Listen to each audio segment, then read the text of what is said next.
முகேஷ் அம்பானியின் மகன் ஆனந்த் அம்பானியின் திருமண நிகழ்ச்சி விழாக்கோலம் பூண்டுள்ளது.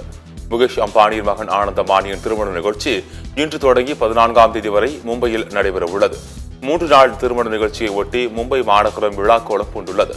இந்த திருமண விழாவில் பங்கேற்பதற்காக அரசியல் கட்சி தலைவர்கள், பிரபல தொழிலதிபர்கள், திரை பிரபலங்கள், வெளிநாட்டு தலைவர்கள் என பல்துறை பிரபலங்களுக்கு அழைப்பு விடுக்கப்பட்டுள்ளது. இந்நிலையில் மும்பையில் இன்று நடைபெறும் விழாவில் பிரபலங்கள் பலர் பங்கேற்று வருகின்றனர்.